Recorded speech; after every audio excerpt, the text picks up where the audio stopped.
దంపతుల ముద్దుల మూటలకి ఇంకా రద్దులై, ఇది పరిశీలిస్తే గానీ అర్థం కాదండి. బూర్చి నవ్వుతో పిల్లాడు ఉన్నప్పుడు, నెలల పిల్లాడు ఉన్నప్పుడు తల్లి పెట్టుకున్న ముద్దులు ఇంకెవరు పెట్టుకోరు ప్రపంచంలో. ఇంకెలా ముక్క ఆడించేసి, మూత ఆడించేసి, నా కన్నయ్య, నా బుజ్జే మొత్తం ఇంకా వాడిని నలిపేసి,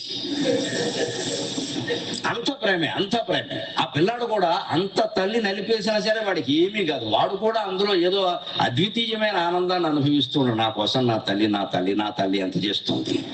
వెంటనే కాస్త 4 అడుగులు వేయడం మొదలు పెట్టగానే అరిసెల మీద నడిపించేవారు పూర్వం. అడుగేస్తే అరిసెలు వండుతారు అంటారు. ఆ అరిసెల పట్ల ఎంత నమ్మకం అంటే, పిల్లలు నడిచిన అరిసెలు పిల్లలు లేని వాళ్ళు తినేవారండి. తింటే వాళ్ళు పిల్లలు పుడతారనే నమ్మకం ఉండేది. నిజంగా అంత నమ్మకం ఉండేది అరిసెల మీద.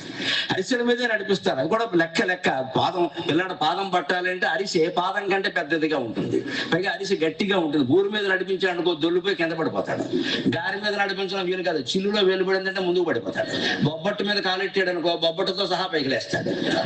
దేని ఇబ్బందులు దానికి ఉన్నాయి. పాయసం మీద నడిపిస్తే జారిపోతాడు, గొడవలేదు.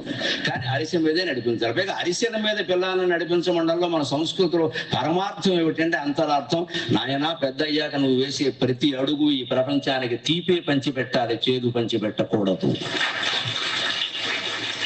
అడుగు అడుగునా నువ్వు తీపి పంచి పెట్టడం కోసం నేను అరిసెల మీద నడిపిస్తున్నాను అని ప్రతి తల్లి తనకి చెప్పిన విషయాన్ని చెప్పకుండానే పిల్లాడికి చెబుతోంది. ఇక నువ్వు పంచవలసింది స్వీట్, తీపి.